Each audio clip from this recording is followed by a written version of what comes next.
Ya, semoga kita sehat selalu ya. Sudah makin mendekati Hari Raya Idul Fitri beberapa hari lagi. Dan ini juga adalah em, rekaman atau Zoom ngabuburit bersama Dokter Ji yang terakhir. Sebelum kita mungkin 2 hari lagi ya. Ada yang besok, ada yang 2 hari lagi untuk merayakan Idul Fitri.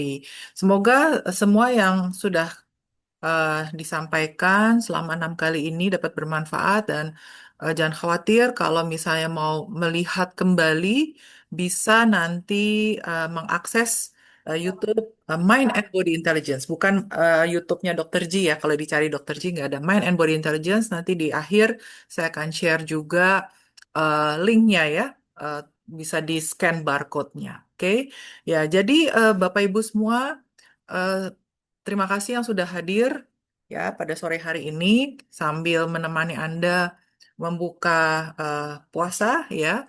Saya akan memberikan satu materi yang terakhir eh, bertemakan tentang eh, tidur ya, tidur yang berantakan dan kalau Bapak Ibu perhatikan semua webinar, free webinar yang terkait dengan ngabuburit ini bukan hanya bisa kita laksanakan eh, di bulan puasa saja ya karena semua ini sangat related dengan eh, ya sambil saya share slide-nya ya sangat related dengan kehidupan kita sehari-hari ya karena masalah gut health, masalah puasa itu semuanya eh, bisa kita lakukan setelah bulan puasa juga ya Bapak Ibu ya.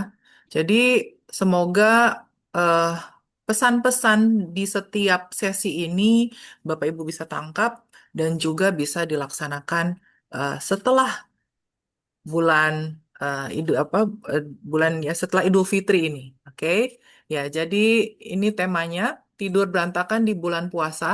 Cara menjaga melatonin dan kortisol tetap stabil ya. Jadi ini adalah dua hormon yang terkait dengan apakah kita bisa tidur dengan baik atau memang terhambat ya. Memang secara umum dua hormon ini, tetapi kalau pada wanita yang memasuki istilahnya masa-masa perimenopause dan menopause itu juga terkait dengan hormon progesteron ya, tetapi itu mungkin topik yang berbeda. Oke, Bapak Ibu semua, saya izin untuk mulai saja. Silahkan menyimak ya. Eh, Sekali lagi selamat sore kepada Bapak Ibu semua. Terima kasih sudah bergabung di free webinar Ngabuburit nomor 6 bersama saya Dr. Ji. Hari ini kita akan membahas suatu topik yang hampir dialami oleh banyak orang setiap Ramadan, yaitu tidur yang menjadi berantakan atau jam tidurnya ya, yang istilahnya berubah selama puasa. Nah, banyak orang mengatakan puasa itu sebenarnya tidak terlalu berat, tetapi yang membuatnya lemas adalah eh, pola tidurnya ya. Biasanya sebelum Ramadan kita memiliki pola yang relatif stabil. Tidur malam pada waktu yang sama, bangun pagi dengan ritme yang cukup konsisten ya. Nah, namun ketika Ramadan datang, ritme ini tuh berubah cukup drastis. Kita itu harus bangun lebih awal untuk sahur. Kita itu lebih larut em, tidurnya lebih larut ya setelah taraweh ya. Kadang tidurnya eh, ya, tidur lagi setelah sahur. Kadang siang hari mengantuk gitu ya. Kemudian malam hari justru terasa lebih segar gitu ya. Dan akibatnya banyak orang itu merasa energinya cepat habis. Kemudian sulit fokus ya. Kemudian mudah mengantuk gitu ya di siang hari. Dan tetap malam hari ya jadi susah tidur ya. Nah, masalah ini sebenarnya bukan hanya karena kurang tidur, tetapi sering berkaitan dengan ritme hormon tubuh yang berubah ya. Nah, tubuh kita itu memiliki dua hormon ya Bapak Ibu yang sangat penting untuk mengukur energi dan tidur, yaitu melatonin dan kortisol. Nah, melatonin ini adalah hormon yang membantu tubuh masuk ke fase tidur ya, keluarnya dari kelenjar pineal ya di belakang sini ya. Kemudian sedangkan kortisol itu adalah hormon yang membantu tubuh bangun dan memiliki energi. Ya, ya artinya kortisol itu tergolong hormon stres, tetapi baik kalau kita hanya short stress gitu ya. Tetapi sebenarnya kortisol ini adalah hormon golongan glukokortikoid. Glukokortikoid artinya eh, untuk mem- memproduksi ya kortisol ini juga butuh gula gitu ya. Kenapa Tuhan saya selalu katakan ke pasien saya, kenapa Tuhan itu membuat kortisol pagi itu harus lebih tinggi? Karena kalau zaman dulu ya pas bangun tidur tuh nggak ada lemari es kan. Jadi artinya kalau misalnya eh, tidak ada tenaganya gitu ya, maka ya lemas semua orang seperti itu. Tapi kenyataannya kan kalau kita sehat-sehat aja bangun pagi itu lebih segar harusnya gitu ya karena memang kortisol di pagi hari itu lebih tinggi gitu ya, lebih tinggi supaya kita bisa ada energi bangun. Dan kalau misalnya Bapak Ibu periksa gula darah pagi, kadang kalau pagi ya kok kelihatannya lebih tinggi gitu ya karena memang itu namanya dawn phenomenon atau fenomena fajar di mana itu adalah sesuatu hal em, yang fisiologis ya seperti itu. Oke. Dalam kondisi normal, kedua hormon ini tuh bekerja seperti dua sisi dari sebuah jam biologis. Kortisol itu naik pada pagi hari untuk membuat kita segar, ya. Kemudian melatonin itu naik di malam hari untuk membuat kita tidur. Ya, jadi sebenarnya kalau ritmenya seperti itu nggak masalah. Jika ritme ini seimbang, ya, tidur itu menjadi lebih berkualitas dan energi itu pada siang hari tetap stabil. Namun selama Ramadan pasti ada perubahan waktu tidur ya. Cahaya, makan dan aktivitas dapat membuat ritme hormon ini menjadi bergeser. Akibatnya tubuh itu merasa seperti jet lag yang ringan selama sebulan penuh ya. Karena itu, pada sesi ini kita akan membahas tiga hal utama.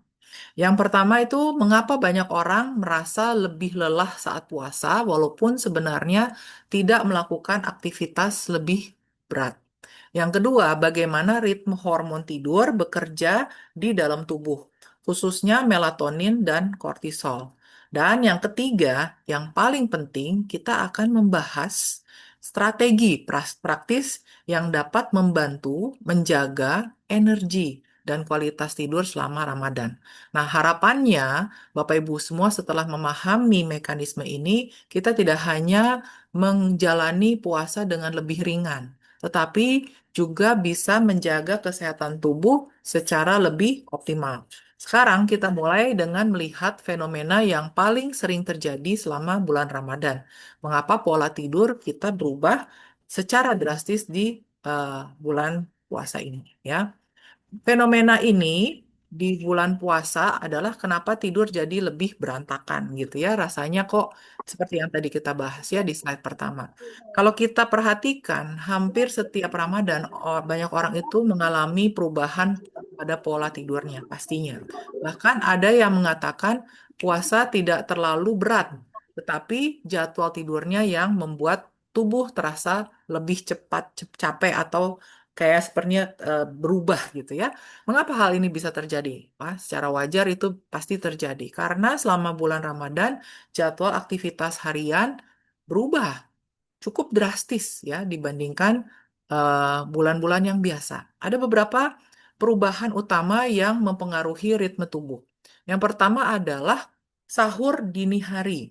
Ya, biasanya orang itu bangun sekitar jam 3 subuh, jam 4 ya, jam 4 pagi.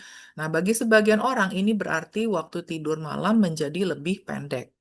Ada yang tidur lebih awal supaya cukup istirahat, tetapi banyak juga yang tetap tidur larut karena aktivitas malam atau penggunaan gadget. Nah, akibatnya total waktu tidurnya menjadi berkurang. Kemudian, perubahan yang kedua yang terjadi adalah aktivitas malam yang lebih panjang. Misalnya, sholat taraweh ya, biasanya setelah berbuka ya. Tarawih itu tentu merupakan aktivitas ibadah yang sangat baik ya dan harus dilakukan. Tetapi secara biologis ini membuat tubuh tetap aktif pada jam yang biasanya mulai mendekati waktu tidur. Tubuh masih bergerak, cahaya masih terang, dan aktivitas sosial masih berlangsung. Nah, hal ini bisa membuat otak belum masuk ke fase relaksasi, ya.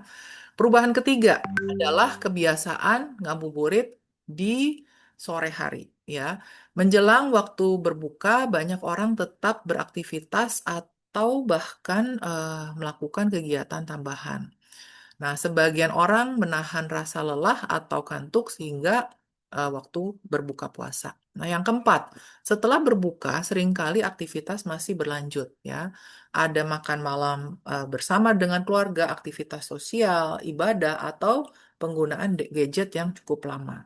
Akibatnya, waktu tidur malam menjadi lebih larut dibandingkan biasanya, ya. Jika kita melihat semua perubahan ini secara bersamaan, sebenarnya yang terjadi adalah pergeseran ritme harian tubuh. Tubuh tidak lagi memiliki pola tidur yang stabil. Akibatnya beberapa dampak yang cukup umum. Yang nomor satu adalah kurang tidur secara total. Ya, waktu tidur malam itu menjadi lebih pendek karena harus bangun lebih subuh ya pada saat sahur. Kemudian pola tidur yang terfragmentasi. Artinya tidur tidak berlangsung dalam satu periode yang panjang dan stabil. Misalnya, seseorang em, tidur malam, beberapa jam kemudian bangun sahur, lalu tidur lagi sebentar setelah subuh. Nah, tidur yang terpotong-potong ini seringkali tidak memberikan kualitas pemulihan yang sama dengan tidur yang utuh, gitu ya.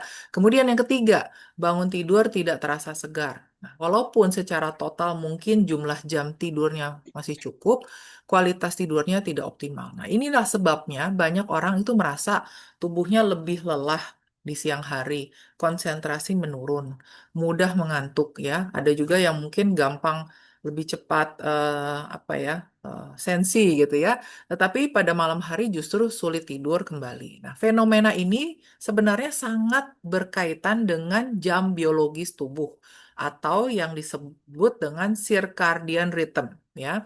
Tubuh kita itu memiliki sistem internal atau internal clock ya, saya selalu bilang ya, yang mengatur kapan kita harus bangun dan kapan kita harus tidur ya. Jadi ikuti, saya selalu katakan kita harus berusaha untuk menjaga jam tubuh, jam sel kita. Jangan sekali-sekali kita mengubahnya. Nah, ini juga pesan penting untuk bukan hanya orang dewasa ya, tetapi remaja-remaja kita yang cenderung main-main gadget sampai malam ya, Bapak Ibu harus mulai perhatikan ya, karena itu akan mempengaruhi kesehatannya ya. Nah, jika jadwal aktivitasnya berubah secara mendadak, sistem ini membutuhkan waktu untuk menyesuaikan diri ya, kayak jet lag gitu ya. Tapi ini jet lag yang berterus-menerus. Nah, eh, disinilah peran hormon tidur menjadi sangat penting. Untuk memahami lebih lanjut mengapa hal ini bisa terjadi ya Bapak Ibu, kita perlu melihat bagaimana jam biologis tubuh bekerja dan bagaimana hormon itu mengatur ritme tidur kita. Ya, pada slide berikutnya kita akan lihat bagaimana sistem jam biologis tubuh sebenarnya bekerja setiap hari. Bagaimana gejala umum? Tanda ritme tubuh itu mulai kacau. Setelah kita melihat mengapa pola tidur itu berubah selama Ramadan, sekarang kita masuk ke tanda-tanda yang paling sering dirasakan. Banyak orang tidak langsung menyadari bahwa yang sedang terganggu sebenarnya adalah ritme biologis tubuhnya. Mereka hanya merasa belakangan saya lebih capek. Siang rasanya lebih berat sekali, atau malam malah tidak bisa langsung tidur. Padahal keluhan-keluhan ini sering menjadi tanda bahwa jam biologis tubuh mulai tidak sinkron. Salah satu gejala yang paling sering terjadi adalah bangun saat sahur tetapi setelah itu sulit tidur lagi ya. Tubuh sudah terbangun, lampu dinyalakan, aktivitas makan dimulai, otak menjadi lebih aktif. Lalu setelah sahur, tubuh tidak selalu mudah kembali masuk ke fase tidur malam ya. Walaupun seseorang mencoba tidur lagi, ada juga yang mungkin bisa tidur, ada yang tidak bisa tidur lagi.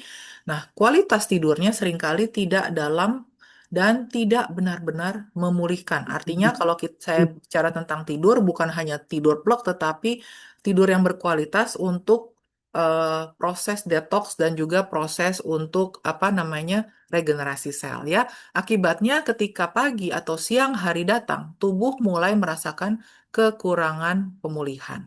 Gejala kedua adalah siang hari mengantuk berat. Nah, ini sangat umum terjadi. Pada kondisi ini, seseorang merasa kepalanya rasanya berat atau pusing gitu ya, fokusnya menurun, pekerjaan terasa lebih lambat, mudah kehilangan konsentrasi ya, atau moody juga bisa. Bahkan ada yang merasa seperti sedang bekerja dengan energi setengahnya gitu. Nah, ini bukan semata-mata karena puasa, tetapi karena tubuh sedang berusaha menyesuaikan diri dengan ritme tidur yang tidak stabil. Gejala ketiga adalah sore hari terasa lemas. Menjelang waktu berbuka, banyak orang merasa energinya seperti terkuras habis. Tubuh terasa berat, pikiran mulai lambat, dan motivasinya turun. Pada jam-jam ini, kombinasi antara kurang tidur, perubahan ritme hormon, dan menurunnya cadangan energi mulai terasa lebih nyata. Gejala keempat, yang menarik adalah malam hari justru terasanya segar. Nah, ini sering membuat orang bingung. Siang ngantuk, sore lemas, tetapi kalau setelah berbuka dan masuk malam justru terasa lebih aktif. Ada yang akhirnya menjadi lebih produktif di malam hari. Ada juga yang justru sulit tidur walaupun tubuh sebenarnya sudah lelah. Nah, ini menunjukkan bahwa ritme hormon tubuh mulai bergeser. Tubuh seperti kehilangan kejelasannya. Kapan harus aktif dan kapan harus beristirahat. Nah, kalau pola ini dibiarkan terus-menerus, maka dampaknya bukan hanya rasa kantuk biasa.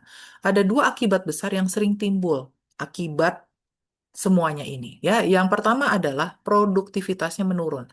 Saat ritme tubuh tidak sinkron, Bapak Ibu, kemampuan fokus, kecepatan berpikir, dan daya tahan kerja dan kualitas pengambilan keputusan ikut menurun.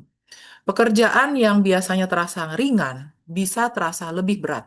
Aktivitas harian juga bisa rasanya kurang efisien. Yang kedua, akibatnya adalah pada mood menjadi tidak stabil. Kurang tidur dan gangguan ritme hormon sangat mempengaruhi emosi. Seseorang bisa menjadi lebih mudah sensitif, lebih cepat kesal, lebih sulit sabar, atau merasa emosinya naik turun tanpa sebab yang jelas. Dalam konteks Ramadan ini penting sekali. Karena puasa bukan hanya soal menahan lapar dan haus, tetapi juga menjaga kejernihan pikiran, kestabilan emosi, dan kualitas ibadah. Jadi, kalau selama Ramadan Anda mengalami pola seperti ini, bangun sahur lalu tidur lagi, siang mengantuk berat, sore lemas, dan malam justru segar, maka kemungkinan besar tubuh Anda sedang memberi sinyal bahwa ritme sirkadiannya mulai terganggu. Dan untuk memahami akar masalahnya, kita perlu mengenal satu sistem yang sangat penting, yaitu jam biologis. Ya, pada slide yang berikutnya kita akan bahas bagaimana tubuh sebenarnya memiliki jam internal yang mengatur kapan kita mengantuk, kapan kita segar, dan bagaimana puasa kita mempengaruhi ritme tersebut. Sistem jam biologis tubuh kita. Nah, setelah kita melihat gejala-gejala umum saat pola tidurnya kacau, sekarang kita mulai masuk ke dasar biologisnya, yaitu sistem jam biologis tubuh Anda. Tubuh Anda itu sebenarnya memiliki sebuah sistem internal yang bekerja seperti jam alami. Dalam ilmu kesehatan eh, yang kami pelajari sebagai dokter, sistem ini disebut circadian rhythm, ya. Circadian rhythm adalah ritme biologis 24 jam yang membantu tubuh mengetahui kapan waktunya bangun, kapan waktunya aktif, kapan waktunya lapar, kapan waktunya mengantuk, dan kapan harus beristirahat. Jadi tubuh kita punya cara kerja yang spesifik, bukan kerja secara acak. Tubuh memiliki pola waktu yang sangat teratur. Inilah sebabnya pada kondisi yang normal kita biasanya lebih segar di pagi hari, lebih fokus di siang hari, mulai melambat di malam hari dan lebih mudah mengantuk saat sama-sama atau saat suasananya gelap, sama-sama mau tidur gitu ya. Sistem ini sangat penting karena ia menjadi pengatur utama ritme tubuh sehari-hari. Lalu, apa yang mengatur circadian rhythm ini? Ada tiga faktor besar yang sangat mempengaruhinya. Yang pertama, cahaya. Faktor pertama adalah cahaya, terutama cahaya pagi dan cahaya malam. Cahaya adalah sinyal paling kuat bagi otak untuk menentukan apakah sekarang waktunya aktif atau waktunya istirahat. Saat mata kita terkena cahaya pagi, otak menerima sinyal bahwa hari sudah dimulai. Tubuh lalu meningkatkan kewaspadaan, menurunkan hormon tidur, dan membantu kita menjadi lebih segar. Sebaliknya, saat malam hari, suasana mulai gelap, tubuh mulai membaca bahwa waktunya beristirahat. Produksi hormon tidur, yaitu melatonin, mulai meningkat. Masalahnya, di zaman sekarang ini, banyak orang tetap terpapar cahaya terang pada malam hari, terutama dari lampu dan layar gadget kita. Akibatnya, otak seperti bingung. Ini malam atau pagi ya? Gitu ya, akhirnya salah menerima signal. Masalah yang kedua, waktu malam ya. Faktor kedua adalah waktu makan, waktu makan kita. Faktor kedua adalah waktu makan kita. Tubuh tidak hanya memperhatikan kapan kita tidur, tetapi juga kapan kita makan. Jam makan itu memberi sinyal pada sistem metabolisme kapan tubuh harus mencerna, menyerap energi, menyimpan, atau memperbaiki diri. Selama Ramadan, waktu makan berubah cukup drastis. Makan dini hari saat sahur, berbuka di malam hari, dan kadang makan lebih banyak pada jam yang biasanya tubuh mulai bersiap untuk tidur. Nah, perubahan ini membuat tubuh harus menyesuaikan ulang ritme metaboliknya. Dan yang ketiga, yaitu waktu tidur ya. Jadi, eh, untuk circadian rhythm, tandanya eh, yang ketiga adalah waktu tidur. Faktor ketiga adalah kapan harus tidur dan kapan harus bangun. Nah, tubuh itu sangat menyukai ritme yang konsisten ya. Jadi kalau kita mengubahnya secara konsisten, kita juga harus paham bahwa kalau kita sudah punya habit tidur malam, kadang butuh waktu untuk menyesuaikan lagi. Ya, jadi oleh karena itu Bapak Ibu kalau sudah tahu bahwa kita punya circadian rhythm, jangan mengacaukannya. Karena tubuh itu sebenarnya tidak bisa diubah dengan kondisi singkat. Kadang-kadang orang tuh nggak mau tunggu panjang ya. Singkat, saya maunya berubah. Obatnya apa gitu kan. Tapi tubuh itu akan menerima signal-signal yang konsisten ya, konsisten ya. Kuncinya di situ. Jika setiap hari kita tidur dan bangun waktunya yang relatif sama, maka tubuh lebih mudah menjaga kualitas tidur, kualitas energi dan keseimbangan hormon ya. Kalau konsistensi itu kita acak, disitulah bingung tubuhnya kita ya dari signal-signal yang harusnya sudah dilakukan secara konsisten. Tetapi jika jam tidur kita ubah-ubah, misalnya malam tidur larut, bangunnya sangat pagi untuk sahur, lalu tidur lagi setelah subuh, maka ritme internal tubuh bisa menjadi tidak sinkron ya. Fungsi utama dari circadian rhythm ini sangat besar. Yang pertama adalah fungsi mengatur hormon. Sistem ini membantu mengatur kapan hormon tertentu harus naik dan hormon yang lain harus turun gitu ya. Contohnya, kortisol itu cenderung naik di pagi hari agar kita bangun dan aktif, melatonin cenderung naik di malam hari agar kita bisa tidur. Kalau jam biologis ini terganggu, ritme hormon ini juga ikut terganggu. Yang kedua, fungsi kedua ya adalah mengatur energi. Circadian rhythm itu membantu tubuh menentukan kapan energi harus tinggi dan kapan tubuh harus menurun untuk beristirahat ya. Itu sebabnya pada ritme yang sehat kita biasanya lebih produktif di siang hari dan lebih tenang di malam hari. Oleh karena itu, bagi Bapak Ibu yang mengubah ritme ini, maka ini salah satu, bukan satu-satunya, adalah asal muasal semua simptom itu muncul, yang akhirnya tidak dikoreksi dari habitnya, tetapi selalu memikirkan apa solusinya dengan obat. Ya, oke. Fungsi ketiga adalah mengatur metabolisme. Jam biologis juga mempengaruhi pengelolaan gula darah, sensitivitas insulin, rasa lapar, dan proses pembakaran lemak. Jadi, ritme tidur yang baik tidak hanya penting untuk rasa segar, tetapi juga sangat penting untuk metabolisme dan kesehatan hormon. Karena itu, kalau ritme ini terganggu, dampaknya cukup luas ya. Bukan hanya membuat kita kurang tidur, tetapi juga dapat menurunkan kualitas tidur, membuat bangun tidak segar, mengganggu kestabilan energi, dan pada sebagian orang membuat pola makan serta emosinya ikut tidak stabil, serta juga mempengaruhi kestabilan gula darah juga ya. Jadi kualitas tidur bukan hanya soal beberapa jam saja yang kita tidur ya, tetapi juga soal apakah tidur itu terjadi sesuai ritme biologis tubuh dengan kualitas yang bagus. Dan inilah alasan mengapa saat Ramadan itu perlu lebih sadar menjaga cahaya, jam makan, dan jam tidur.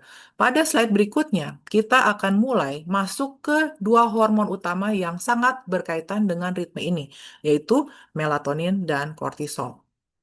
Ya, hormon kunci untuk tidur yaitu melatonin dan kortisol. Ya, setelah kita memahami bahwa tubuh memiliki jam biologis atau circadian rhythm, sekarang kita masuk ke dua hormon yang sangat penting di dalam sistem ini. Ada dua hormon utama yang bekerja seperti dua sisi dari sebuah sistem pengatur tidur dan energi, yaitu melatonin dan kortisol. Keduanya itu memiliki fungsi yang berbeda, tetapi justru harus bekerja secara bergantian dan seimbang ya, supaya tubuh bisa tetap sehat. Yang pertama melatonin, hormon tidur. Melatonin ini sering disebut sebagai hormon tidur. Hormon ini diproduksi oleh kelenjar kecil di otak yang disebut kelenjar pineal atau pineal gland ya.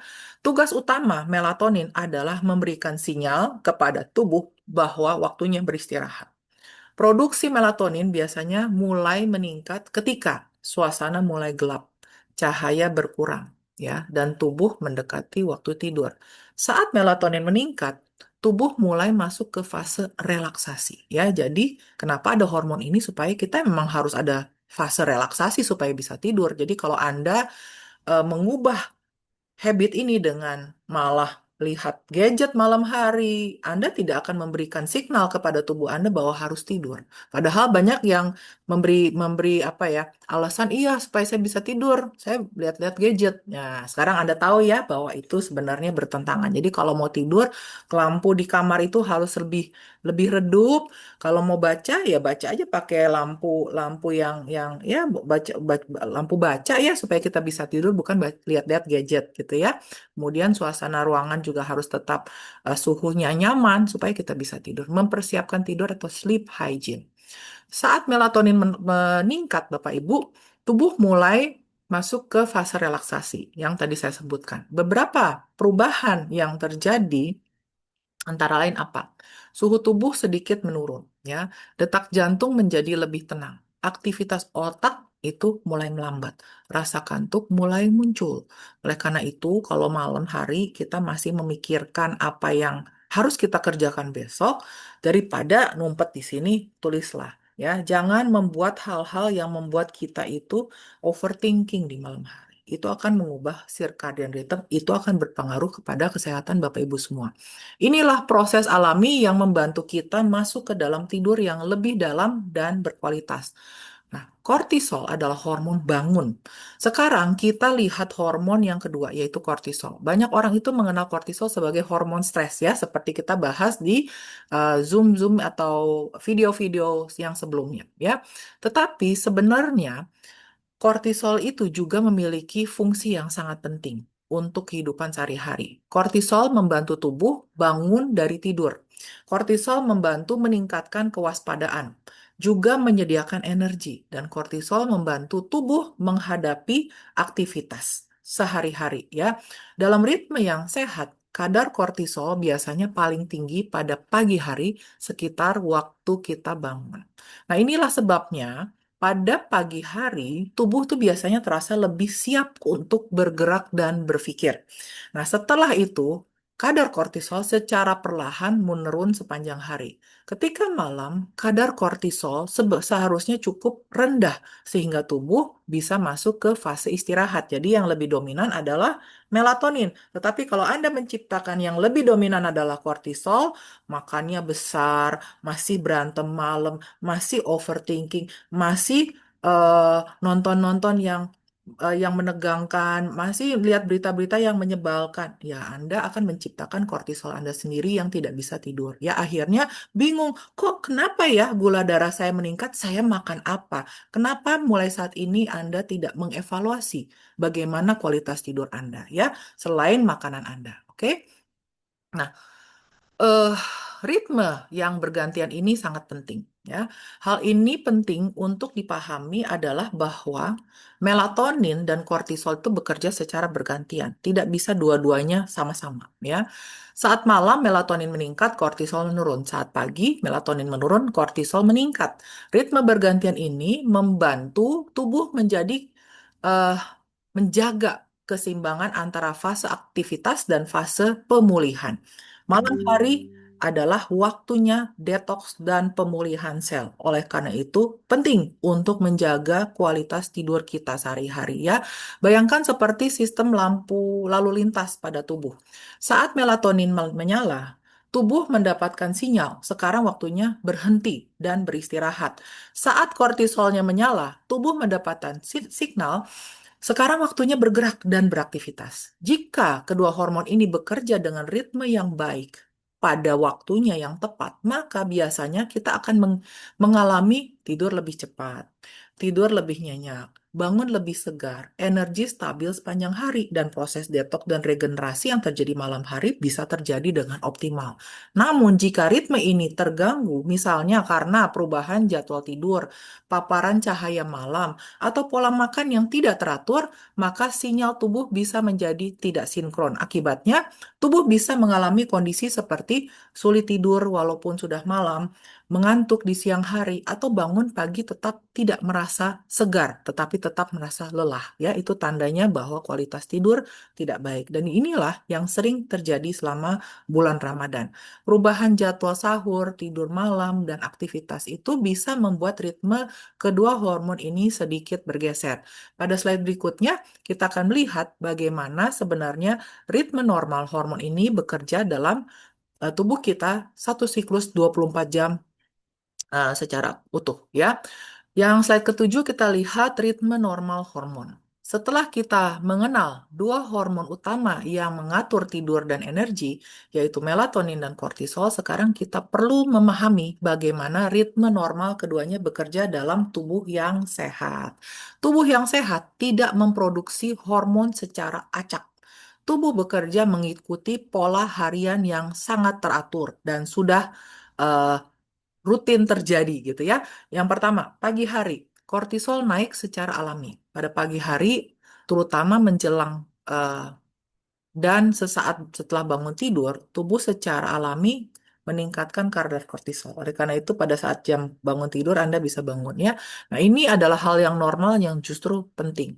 Kortisol yang pada pagi hari membantu tubuh untuk bangun dengan keadaan yang sehat ya, meningkatkan kewaspadaan ya, menaikkan energi, membantu otak lebih fokus, mempersiapkan tubuh untuk beraktivitas setiap hari. Oleh karena itu, ini juga ada banyak sekali ada hubungannya untuk fokus ya pikiran kita dan kita suka lihat ya banyak sekali kasus ya di mana pengendara truk ya banyak mengalami kecelakaan ya karena ngantuk ya karena ngantuk. Oleh karena itu mungkin malamnya dia malah menyetir terus paginya malah tidur, terus nanti siangnya ya kan berubah ya semuanya ya. Banyak sekali terjadi kecelakaan oleh karena siklus tidur yang berubah ya, karena otak kita jadi nggak fokus ya. Jadi long term itu akan sangat berbahaya, bukan hanya bahaya untuk di jalan ya kecelakaan, tetapi juga bahaya untuk kesehatannya ya. Jadi saat kortisol naik di pagi hari, Bapak Ibu semua, itu bukan berarti tubuh sedang bermasalah. Justru itulah salah satu tanda bahwa sistem ritme tubuh berjalan dengan baik.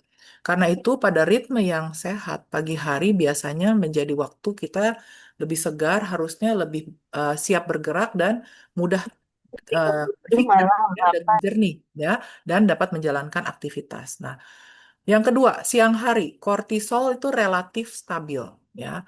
Memasuki siang hari, kadar kortisol itu biasanya masih ada dalam level yang cukup untuk mempertahankan energi, tetapi tidak setinggi pagi hari. Di fase ini, tubuh berada dalam keadaan aktif tetapi stabil.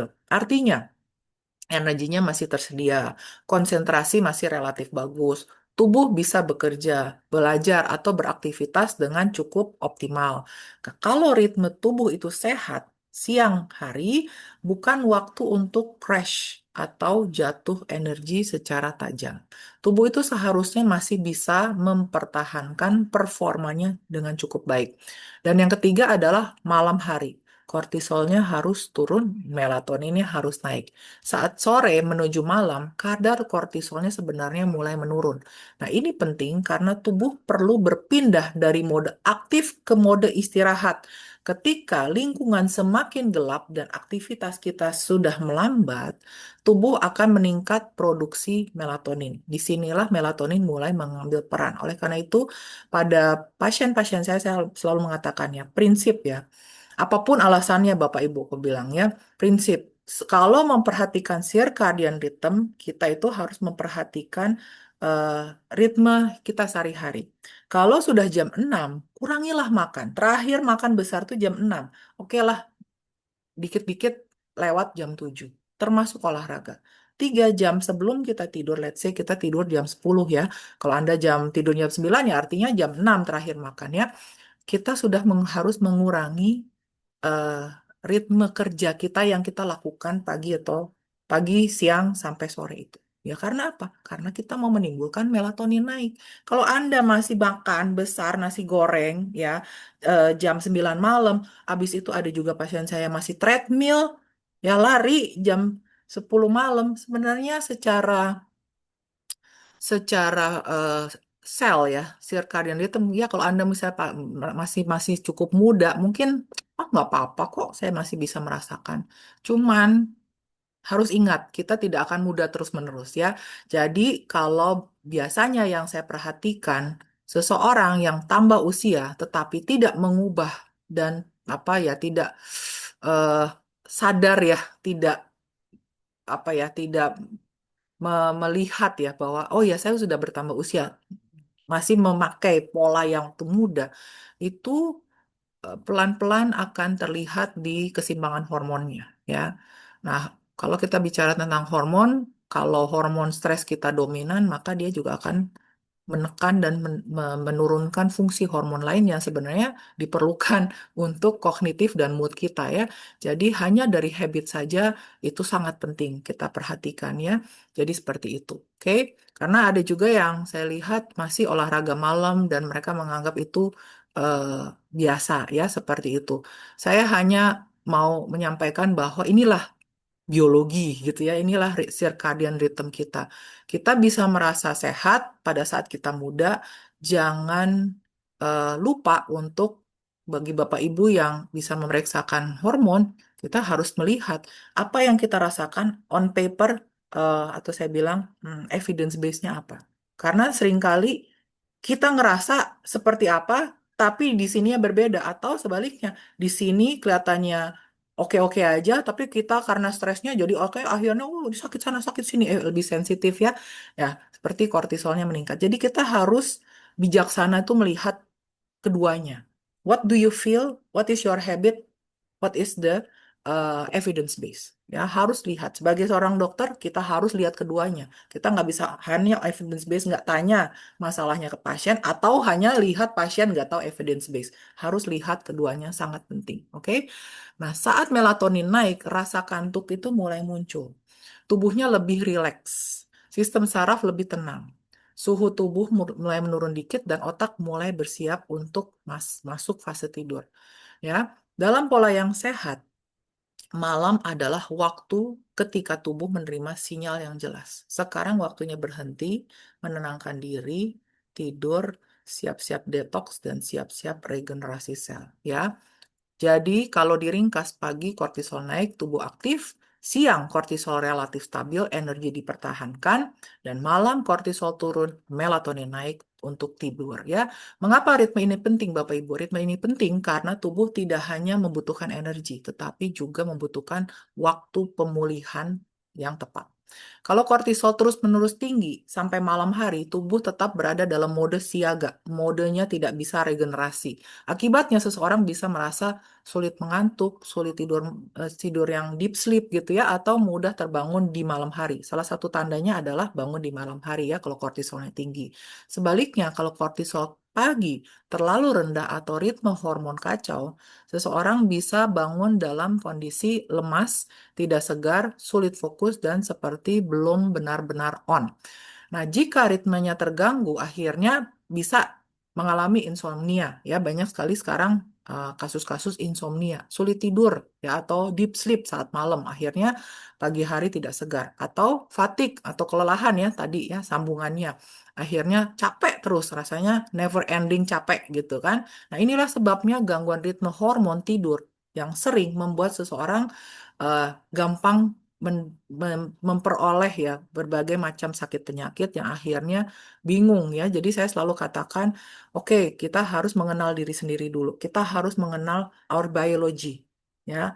Dalam webinar-webinar free webinar yang saya akan buat di YouTube itu sebisa mungkin saya akan mengutarakan tentang how our body works gitu ya supaya Bapak Ibu juga paham oh tubuh saya bekerja kayak gini jadi kalau saya melawan ini artinya saya melawan alam janganlah pernah melawan alam kita harus belajar dengan segala macam kondisi kita masing-masing untuk menyesuaikannya our biology gitu ya. Nah, dalam konteks Ramadan, kondisi ini menjadi sangat relevan ya Bapak Ibu karena perubahan jadwal sahur, tidur, cahaya malam, dan makan dapat membuat ritme normal melatonin kortisol menjadi bergeser ya. Di slide yang berikutnya kita akan melihat apa yang biasanya terjadi pada ritme hormon selama bulan puasa ya dan mengapa banyak orang merasa malam justru lebih segar daripada pagi hari. Ya, apa yang terjadi di bulan puasa? Setelah kita memahami bagaimana ritme hormon bekerja dalam kondisi normal, sekarang kita melihat apa yang sering terjadi selama Ramadan, ya. Oke, tadi kita sudah bahas ya bahwa ada 4 kebiasaan yang bisa mengubah, yaitu cahaya HP pada malam hari ya, yang akhirnya mengirimkan signal ke dalam eh, apa s- mata kita ya ke pineal gland bahwa ini sebenarnya belum malam, masih siang gitu ya. Jadi kebiasaan-kebiasaan seperti scrolling HP, lihat sosmed ya, menonton video, melihat komputer atau laptop itu Bapak Ibu harus mulai kurangi ya karena artinya kita salah memberikan signal kepada tubuh kita. Akhirnya lambat laun kalau itu menjadi habit, akhirnya perkataannya gini, iya, saya mah susah tidur malam, jadi saya supaya itu ya nggak apa-apa saya capein aja sambil menonton atau melihat HP itu salah ya kita harus ubah kemudian makan berat dekat waktu tidur ya itu banyak banget atau alasannya ya karena saya itu kan waktu ketemu dengan keluarga malam ya sebenarnya nggak salah kayak gitu ya maksudnya ya masing-masing ya artinya tapi ada waktu itu pernah satu pasien mengatakan itu juga pesan saya cuman gini, bukan berarti Anda harus melewatkan waktu bersamanya, tetapi kita sebagai orang tua itu kalau kita memahami hal ini, kita punya tanggung jawab untuk mengatur keluarga kita, mengatur ritme keluarga kita. Saya pikir nggak hanya orang-orang tertentu saja, banyak orang bisa kok mengatur ritmenya gitu ya. Jadi kalau kita mau lihat kesehatan, memang kebersamaan penting, tetapi kalau kesehatan jangka panjang, kita harus bisa sebagai orang tua mengatur ritme keluarga kita. Kalau kita mau anak-anak kita atau cucu kita sehat ya. Jadi kita jangan membuat mode aktif pada malam hari ya, karena setelah em, kita malam makan, artinya kita harus mencerna makanan, kita harus menyerap nutrisi, enzimnya bekerja, hormonnya bekerja, ya, gula darah meningkat gitu ya, gula darah meningkat, kortisol meningkat ya, kita mengaktifkan metabolisme yang sebenarnya pada saat itu bukan waktunya mengaktifkan metabolisme gitu ya, jadi akhirnya terjadilah mulai kekacauan tersebut. Kemudian kurang paparan matahari pagi hari ya, ini sangat penting Bapak Ibu. Untuk kita bisa tidur malam hari dengan kualitas yang bagus, sangat penting juga secara natural bagaimana kita malam bisa tidur selain sleep hygiene yang tadi kita bahas adalah paparan sinar matahari pagi, ya. Faktor yang ketiga ini sering terjadi selama Ramadan adalah kurangnya paparan cahaya matahari pagi, ya. Setelah sahur dan sholat subuh, sebagian orang langsung tidur kembali. Akibatnya tubuh tidak mendapatkan sinyal cahaya alami yang sebenarnya sangat penting untuk mengatur ulang jam biologis tubuh. Ya, padahal cahaya pagi itu membantu otak memahami bahwa hari ini sudah dimulai. Paparan cahaya matahari pagi akan membantu menurunkan melatonin, ya. Jadi melatonin dibilang oke turun supaya kamu malam bisa naik, dan secara tidak langsung juga akan menurunkan kortisol, ya meningkatkan kortisol. Kortisolnya timbul dan juga akan juga mempengaruhi eh, signaling di dalam tubuh supaya tubuh juga bisa mempersiapkan melatonin untuk malam lagi gitu ya. Dan ritme ini harus stabil. Nah, jika sinyal ini tidak terjadi, tubuh bisa mengalami kebingungan ritme. Akibatnya bisa merasa bangunnya tidak segar, siangnya mengantuk dan ritme energinya atau energinya cepat drop ya, belum sampai malam hari ya. Nah, kemudian yang keempat, tidur setelah sahur gitu ya. Nah, tidur kembali setelah sahur banyak sekali terjadi di bulan Ramadan ini. Dalam beberapa kondisi ini, tidur sebentar setelah sahur mungkin tidak masalah ya. Namun jika durasinya terlalu lama atau menjadi kebiasaan setiap hari, apalagi setelah bulan puasa ini, pola tidur itu bisa menjadi sangat terfragmentasi. Tubuhnya sebenarnya sedang berada di fase menjelang pagi ketika kortisol mulai naik untuk membantu tubuh bangun. Nah, jika tidur kembali yang cukup lama pada fase ini, ritme hormon bisa menjadi tidak sinkron. Ya, akibatnya pas bangun rasanya lebih berat, kepala terasa penuh, atau rasa kantuk yang tidak hilang sepanjang hari. Jadi, dampaknya pada hormon, jika keempat kebiasaan ini terjadi bersamaan, maka yang sering terjadi adalah perubahan ritme hormon. Secara sederhana, yang terjadi adalah melatonin menjadi lebih rendah dan terlambat naik pada malam hari. Sementara kortisol itu bisa tetap tinggi, yang harusnya rendah pada malam hari malah tinggi dan melatoninnya rendah. Ya, jadi terbalik. Akibatnya tubuh seperti berada dalam kondisi setengah aktif pada malam hari, sehingga sulit masuk ke fase deep sleep-nya malam harinya. Inilah sebabnya orang-orang selama bulan Ramadan ini mengalami pola malam terasa segar, sulit tidur, siang hari mengantuk, dan energinya terasa tidak stabil, rasanya tidak stabil. Dengan kata lain, tubuh mengalami semacam pergeseran jam biologis ya yang sementara. Kabar baiknya kondisi ini sebenarnya bisa diperbaiki dengan beberapa kebiasaan sederhana yang membantu tubuh itu mengembalikan ritme hormon secara alami ya Bapak Ibu. Nah, sebelumnya, sebelum kita masuk ke strategi tersebut, pada slide berikutnya, kita akan lihat apa saja dampak yang bisa terjadi jika ritme hormon tidur terus-menerus terganggu. Dampak hormon yang tidak stabil. Sekarang kita melihat, kalau dampak antara melatonin dan kortisol itu tidak seimbang seperti yang tadi kita sudah bahas ya, tubuh sebenarnya itu sangat bergantung pada keseimbangan. Tubuh kita menyukai keseimbangan, ya. Dan kita harus belajar menyeimbangkan sesuai dengan alam, sesuai dengan ya emang kalau di luar gelap ya kita tidur, jangan bekerjanya malam gitu ya, seperti itu.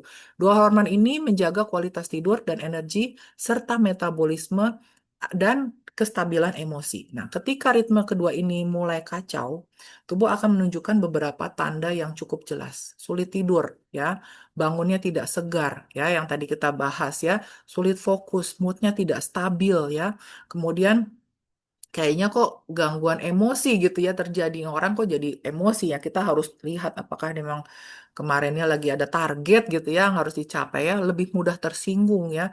Seolah-olah kayak eh, kita ngomong kayak nggak nangkep gitu ya, kayak konsentrasinya mulai turun ya.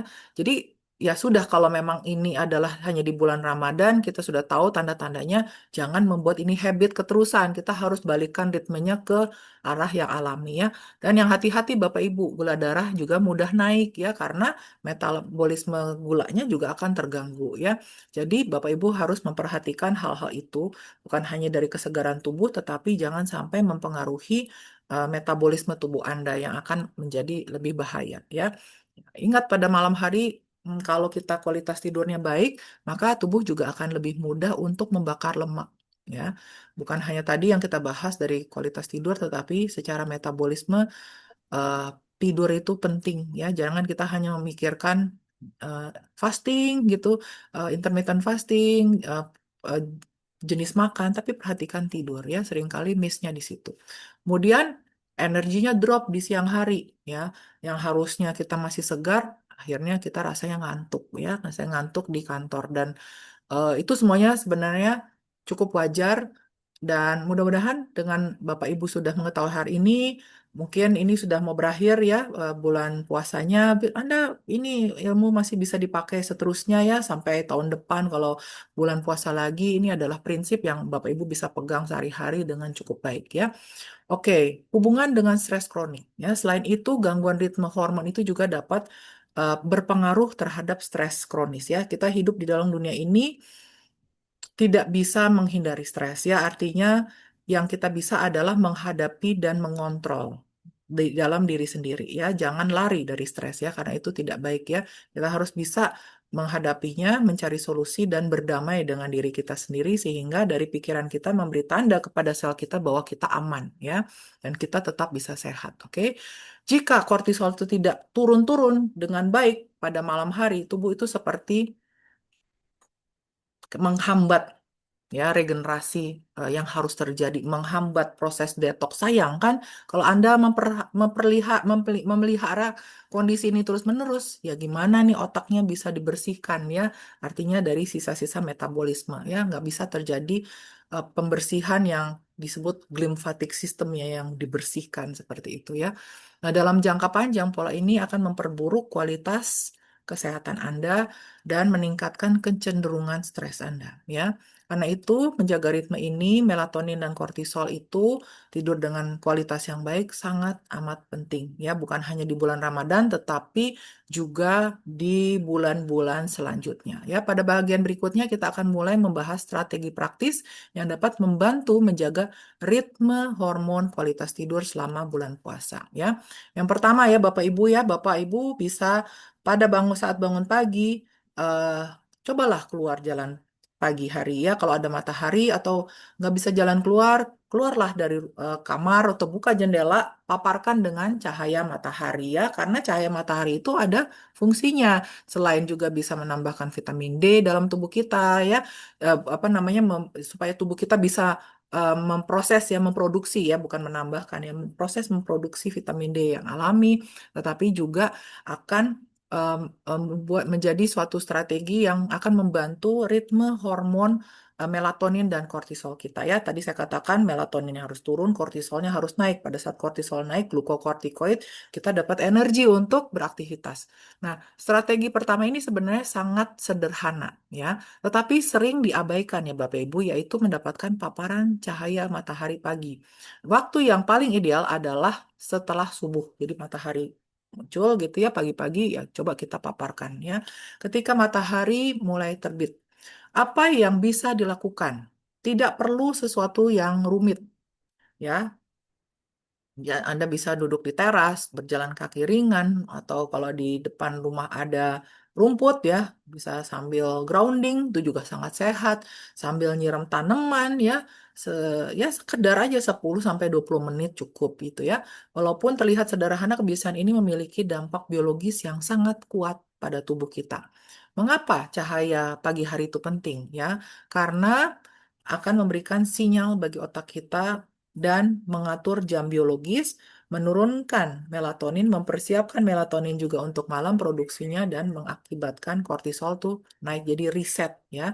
Jadi mulai nanti setelah Idul Fitri ya Bapak Ibu udah tahu caranya memanfaatkan apa yang sudah Tuhan sediakan di alam yaitu cahaya matahari ya. Oke. Kemudian tadi saya udah katakan juga akan membantu eh, energinya akan balik kembali gitu ya pada pagi dan malam hari energi akan turun kembali. Oke, strategi nomor dua atau atur pola tidur sahur ya. Nah, strategi berikutnya yang penting ini selama bulan Ramadan ya tentunya adalah mengatur pola tidur setelah sahur ya. Nah, ini penting karena salah satu kebiasaan yang paling sering membuat ritme tubuh menjadi kacau adalah tidurnya terlalu kelamaan.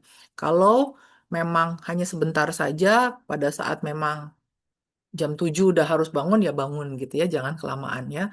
Kita harus paham circadian rhythm dan manfaatnya untuk transisi ya, transisi tubuh kita ke hormon berikutnya untuk menghadapi hari yang baru kembali ya.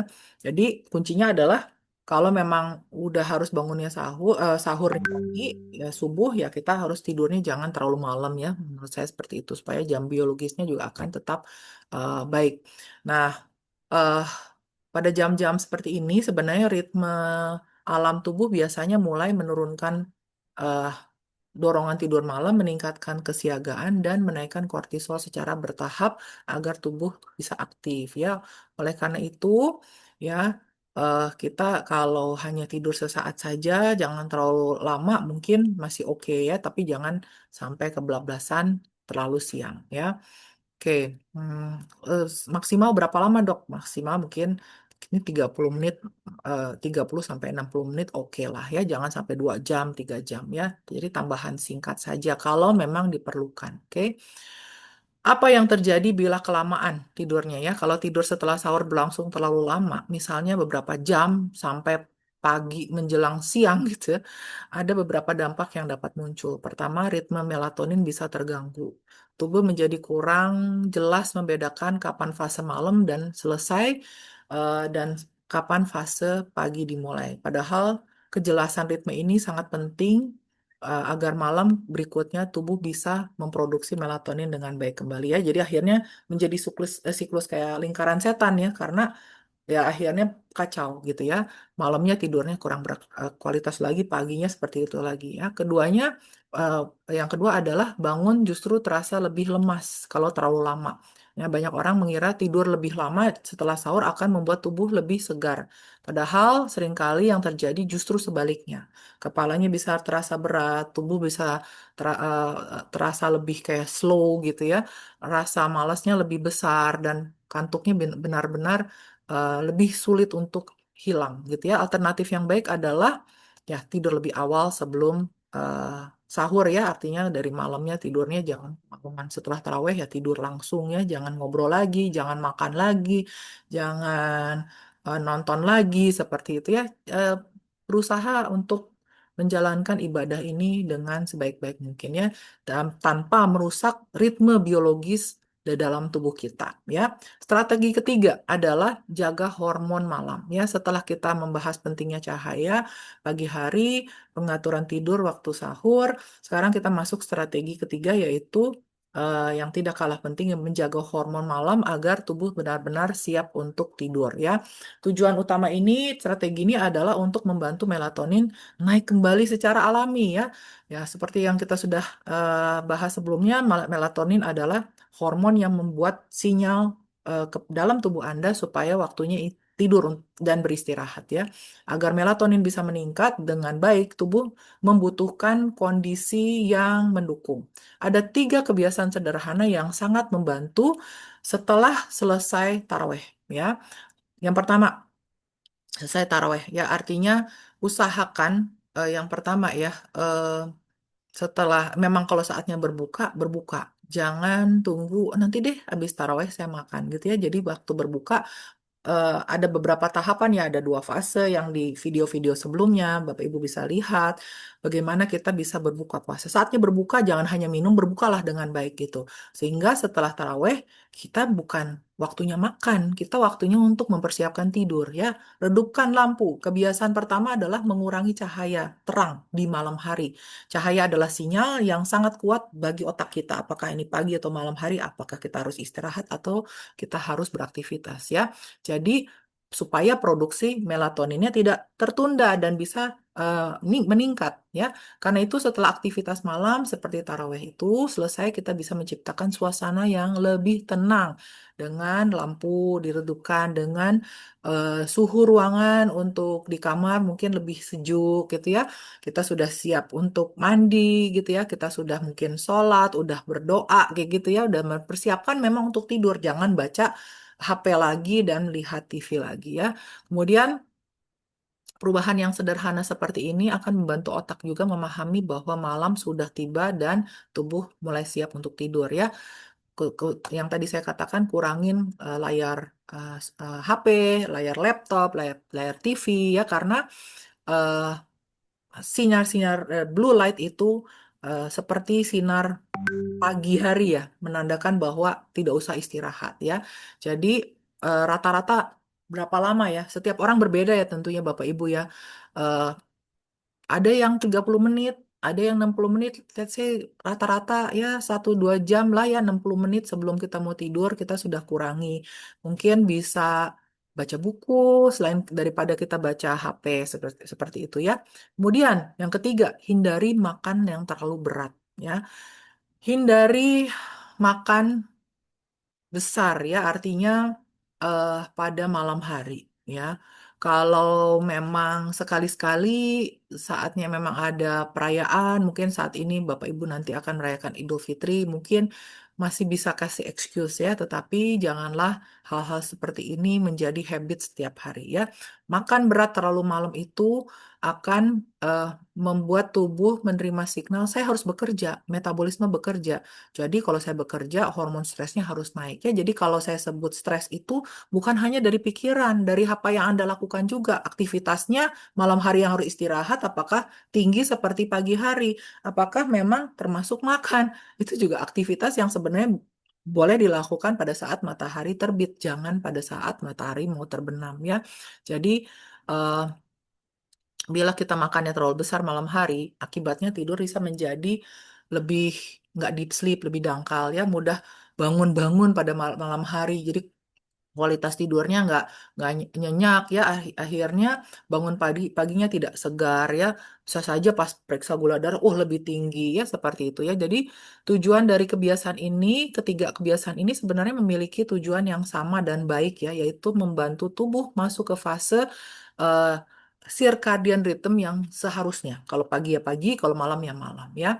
Jadi ada beberapa hal yang gak memerlukan biaya besar ya Bapak Ibu yang kita bisa terapkan ya. Nggak semua hal itu untuk sehat itu memerlukan eh, biaya yang terlalu besar. Perhatikan dulu dan hal yang kecil gitu ya. Baru dari situ apa yang masih kurang baru Anda tambahkan ya. Jangan sebaliknya gitu ya. Oke. Kemudian eh, yang ke-13 ya, strategi eh, nutrisi pendukung tidur ya.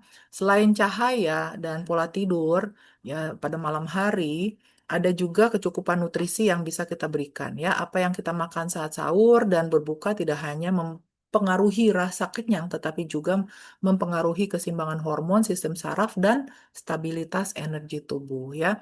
Ada beberapa nutrisi yang dapat membantu mendukung kualitas tidur serta beberapa kebiasaan makan yang sebaiknya dihindari ya. Magnesium itu membantu untuk merelaksasi saraf ya dan juga otot ya. Jadi eh, yang banyak mengandung magnesium terutama sayur-sayuran. Kenapa kita harus banyak makan sayur-sayuran seperti itu ya. Tetapi kalau misalnya Bapak Ibu em, malam mengkonsumsi magnesium juga bisa membantu Anda tidur ya, karena dia akan merelaksasikan otot-otot kita ya.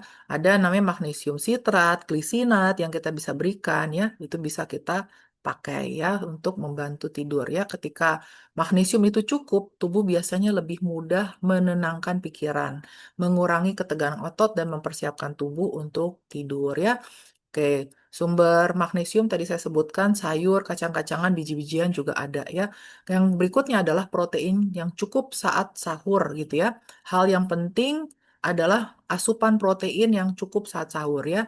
Karena protein akan membantu menjaga stabilitas energi lebih lama dibandingkan makanan yang didominasi oleh gula dan karbohidrat sederhana ya. Jadi kalau pada saat sahur kita makan tinggi protein dan serat, kita akan lebih lama kenyang juga dan akan memberikan juga nutrisi yang baik untuk mikrobiom kita dan juga bahan baku untuk metabolisme tubuh kita ya. Jadi juga menjaga jangan energinya cepat turun ya. Dan pada siang hari kita kayak masih kuat. Kalau misalnya kita makan karbohidrat atau gula yang banyak pada pagi hari, dia akan memboost ya kasih energi, tapi drop lagi cepet. Tapi kalau protein, serat, dan healthy fats ya, nah itu akan membuat kita lebih kenyang dan kita punya energi ya. Hindari sekali lagi gula-gula karbohidrat simplex yang terlalu tinggi pada saat sahur ya akan membuat kita drop energi drop, lebih cenderung drop pada siang hari udah ngantuk gitu ya. Jadi tubuhnya akan lebih lelah. Hindari juga kopi pada malam hari ya. Tubuh kita itu punya setiap orang berbeda. Ada kalau kita periksa DNA bisa kita lihat biasanya kalau Anda periksa DNA ada pemeriksaan tambahannya yang kita bisa lihat adalah bagaimana metabolisme kafein pada setiap orang ya. Ada juga beberapa orang yang saya bicara yang nggak apa-apa dok, saya kalau minum jam 4 juga tidurnya nyenyak, ya nggak apa-salah. Tetapi ada juga orang yang punya kecenderungan, waduh dok, kalau saya minumnya jam 2 siang, malamnya nggak bisa tidur. Jadi Anda harus memahami diri sendiri. Ya, bukan berarti tidak boleh minum kopi. Pahami tubuh Anda. Kalau kopi itu akhirnya membuat Anda tidak bisa tidur malam, jangan lakukan. Dan Anda tahu, oh, saya tipikalnya harus minum kopinya pagi aja. Seperti itu ya. Dan kita minum harus secukupnya dan memperhatikan apa yang kita tambahkan di kopi gitu ya. Jangan salahkan kopinya, tetapi apa yang kita tambahkan di dalam kopinya sehingga menjadi lebih manis atau ya gulanya meningkat ya. Jadi itu aja pesan saya. Jadi inti dari strategi nutrisi ini secara sederhana nutrisi yang baik itu selama bulan Ramadan dapat membantu tubuh menjaga keseimbangan hormon dan kualitas tidur. Dan selanjutnya kalau kualitas tidurnya bagus, maka metabolisme, detox, regenerasi sel termasuk ya itu akan baik. Anda mau sehat atau enggak? Ya, kalau sehat itu bukan tergantung obat apa yang engkau minum, suplemen apa yang walaupun itu tidak salah. Perhatikan nomor satu fondasinya. Bagaimana gaya hidup Anda. Itu dulu yang dilihat. Kalau ini tidak diperbaiki, Anda mau minum suplemen untuk apapun nggak bisa ada kekuatan motivasi terlebih dulu. Saya mau sehat, saya harus berubah dari gaya hidup saya. Itu dulu, baru kita tambahkan yang lain. Jangan sebaliknya. Beberapa prinsip yang bisa diingat adalah dukungan tubuh dengan nutrisi yang membantu relaksasi seperti magnesium itu akan baik. Pastikan protein yang cukup saat sahur ya agar energi lebih stabil. Ya batasi gula berlebihan dan hindari kafein terlalu dekat dengan waktu tidur. Nah, setelah memahami strategi ini, kita akan menutup sesi dengan sebuah kuis singkat untuk melihat seberapa jauh kita memahami faktor yang paling mempengaruhi hormon tidur saat Ramadan ya. Jadi kita lihat sebagai penutup. Oke. Ini sebelum penutup nih. Penutupnya adalah sebelum kita menutup sesi hari ini, kita ringkas sedikit ya Bapak Ibu ya. Jadi pertama cahaya pagi untuk meriset jam biologis tubuh. Paparan cahaya matahari setelah subuh membantu otak memahami bahwa hari mulai dimulai atau harinya sudah kita harus istirahat ya. Dengan mendapatkan cahaya pagi secara teratur, tubuh lebih mudah meningkatkan energi pada pagi dan siang hari menjaga fokus dan aktivitas, serta mempersiapkan produksi hormon tidur untuk malam hari ya. Dan tidur malam yang cukup akan membantu memperbaiki fungsi otak, fungsi sel, detoks, dan kestabilan hormon serta regenerasi sel ya. Jadi ini sangat penting dan juga akan berpengaruh pada metabolisme dan juga kesehatan mental tubuh kita ya. Jadi ritme hormon tergantung pada tidur dan juga pemilihan makan kita dan nutrisi kita ya. Nah, ketika ritme tubuh selaras, pikiran menjadi tenang, energi kembali seimbang dan ibadah yang dijalani lebih ringan ya, lebih bisa mencapai tujuan seperti Bapak Ibu inginkan ya. Jadi menjaga kesehatan tubuh adalah bagian dari menjaga kejernihan jiwa dan juga menjaga kesehatan adalah bagian dari ibadah kita. Oke? Oke, ini adalah kuisnya. Ada 10 pertanyaan seperti biasa Bapak Ibu. Ini untuk penilai diri sendiri saja ya. Nanti setelah kuis ini kita akan hitung. Ada cara hitung skornya dan boleh Bapak Ibu share ya. Di sini di chat aja nilai Anda berapa ya. Tidak ada yang salah, tidak ada yang benar. Ini hanya untuk menilai diri sendiri supaya kalau kita memang masih ada yang kurang, kita masih bisa perbaiki. Karena tubuh kita itu pintar, intelligence. Tidak semerta-merta kita membuat kesalahan satu dua kali itu langsung rubuh sakit, enggak. Tetapi kalau kita tidak sadar bahwa apa yang kita lakukan itu salah dan akhirnya menjadi habit dan akhirnya kita jadi sakit, itulah masalahnya ya. Jadi dengan kuis ini kita bisa menilai diri sendiri untuk memperbaiki diri sendiri. Seberapa stabil ritme tidur Anda di bulan puasa? Kalau kalau Anda jawabannya tidak pernah atau sangat jarang, jawabnya nol ya. Atau kadang-kadang nilainya satu. Kalau sering nilainya dua. Jadi ada nol, satu, dua. Oke, pertanyaan nomor satu. Apakah Anda menggunakan HP atau gadget lebih dari 30 menit sebelum tidur pada malam hari? Ayo, harus jujur sama diri sendiri kalau mau berubah ya. Nol, satu, atau dua. Ya, tulis ya. Bisa pakai kalkulator langsung boleh. Nomor dua, apakah Anda makan berat kurang dari 1 jam sebelum tidur setelah berbuka atau setelah taraweh? Ayo, harus jujur. Tidak pernah, atau jarang sekali, kadang-kadang, atau sering. Pertanyaan nomor tiga, apakah Anda bangun sahur lalu sulit tidur kembali? Nol, satu, atau tiga. Atau dua, sorry. Nol, satu, atau dua. Nomor empat, apakah Anda tidur kembali setelah sahur lebih dari 1 jam? Ayo, siapa yang suka tidur lebih dari 1 jam? Ya, karena memang maksimalnya 1 jam. Kalau mau tambah bonus tidurnya pada saat setelah sahur. Oke. Nomor lima, apakah Anda jarang terkena cahaya matahari pagi hari setelah subuh? Ayo, kalau yang masih belum, kita perbaiki ya, mulai besok. Oke, nomor 6. Apakah Anda sering mengantuk berat pada siang hari saat puasa? Nol, tidak pernah atau jarang. Satu, kadang-kadang. Dua, sering. Oke. Nomor 7. Apakah Anda merasa lemas atau kehilangan energi menjelang sore hari? Nol, satu, atau dua. Yang nomor 8. Apakah Anda justru merasa lebih segar atau aktif pada malam hari dibandingkan pagi hari? Kadang-kadang, tidak pernah, atau sering. Nomor 9, apakah Anda bangun pagi tetapi merasa tidak segar atau masih lelah? Oke.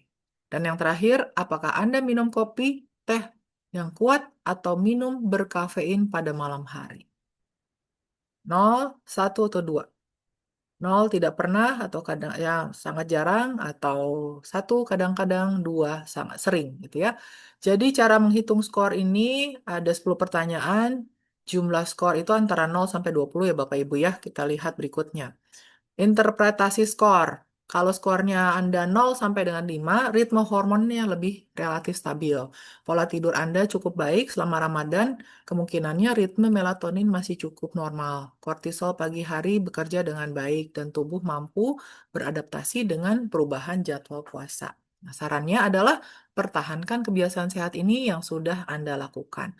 Bila skor Anda adalah antara 6 sampai dengan 10, maka ritmenya mulai bergeser. Ada beberapa kebiasaan yang mulai mempengaruhi kualitas tidur. Tanda yang sering muncul adalah mengantuk siang hari, bangun tidak terlalu segar, energi tidak stabil. Jadi sarannya adalah perbaiki paparan sinar pagi, kurangi gadget pada malam hari, perbaiki waktu tidur ya. Oke, di slide yang berikutnya, jika skor Anda 11 sampai 15, artinya ritme tidur mulai terganggu. Kemungkinan ritme melatonin dan kortisol mulai tidak sinkron. Gejalanya, insomnia ringan, energi drop siang hari, mood tidak stabil, sulit bangun segar. Sarannya, mulai dengan 3 prinsip Ramadan sehat. Yang pertama, cahaya matahari pagi. Yang kedua, tidur lebih awal sebelum sahur. Dan yang ketiga, kurangi cahaya dan makan berat malam hari. Jika skor Anda 16-20 yang merupakan tinggi ya, artinya ritme hormon sangat terganggu. Tubuh kemungkinan mengalami pergeseran circadian rhythm cukup besar. Tanda yang sering muncul bisa sulit tidur malam hari, siang mengantuk berat, energi tidak stabil, pola tidur sangat tidak teratur. Jadi kondisi ini berlangsung lama. Kualitas puasa dan kesehatan bisa ikut berpengaruh. Sarannya adalah perlu memperbaiki ritme cahaya, tidur, nutrisi secara konsisten selama bulan Ramadan. Oke. Ya, sebagai penutup saya kasih beberapa quotes ya. Kuis ini bukan untuk diagnosis medis ya Bapak Ibu, tetapi alat sederhana untuk membantu kita melihat kebiasaan yang mungkin mempengaruhi ritme tubuh selama Ramadan.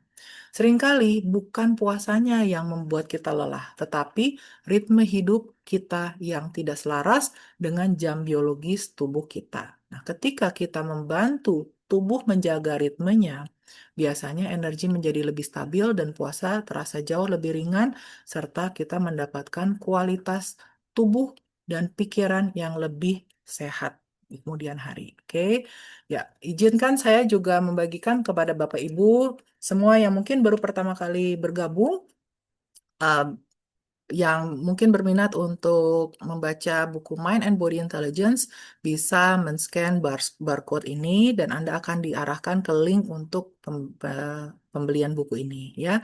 Kedua, Bapak Ibu yang mungkin nanti mau mengikuti IG Dr. G Hives, itu ada scan-nya di sebelah kiri, dan untuk YouTube yang akan bertambah terus nantinya dengan informasi kesehatan yang bagus, serta nanti ya tadi ada beberapa pertanyaan Bapak Ibu ya, gimana bisa akses nanti lagu-lagunya? Nanti kita akan masukkan di YouTube ya, one by one ya, seperti itu Bapak Ibu bisa mengakses YouTube ini dan mendapatkan semua for free. Oke, bagi Bapak Ibu yang mungkin berminat untuk mengikuti webinar Mind and Body Intelligence, bisa scan barcode ini dan mendapatkan informasi dari link yang akan diarahkan kepada Bapak Ibu dari link ini. Oke. Ya, terima kasih untuk perhatian Bapak Ibu semua. Saya lihat sudah diisi. Mungkin ada yang mau share eh, berapa nilainya? Oke, saya lihat ya.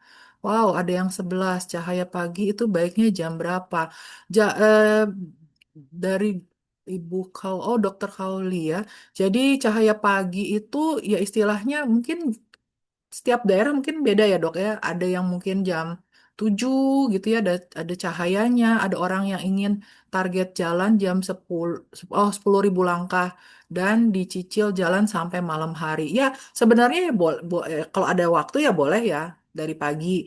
Ada juga sih yang saya tahu, misalnya di kantor, dia nggak ambil lift ya, dia akan naik tangga, bolak-balik sana-sini gitu ya, sampai targetnya tercapai. Bahkan saya lucu ya, pernah ada satu kantor yang saya nggak usah sebut ya namanya, yang memang dari atasannya memberikan suatu ketentuan bagi yang manajer level up dari manajer harus menjalani 10.000 langkah. Jadi semuanya dikasih jam seperti itu. Kalau nggak ikut 10.000 langkah nggak bisa ikut next meeting ya. Ciloko ya kayak gitu. Jadi semuanya akhirnya manajer up itu harus sehat ya. Jadi itu bagus banget kayak gitu. Tapi kalau kita punya motivasi sendiri jauh lebih baik ya 10.000 langkah. Sebenarnya ini nggak harus persis ya. Oh, kalau saya 10.000 langkah tidak tercapai, maka saya tidak sehat. Enggak lah, seperti itu ya dok ya. Artinya yang penting kita, eh, ya prinsip saya adalah fat burn, muscle gain itu ya kita harus kombinasi antara cardio dan juga weight training ya seperti itu. Jadi kalau kita sudah mencapai suatu apa ya heart rate-nya yang meningkat, mungkin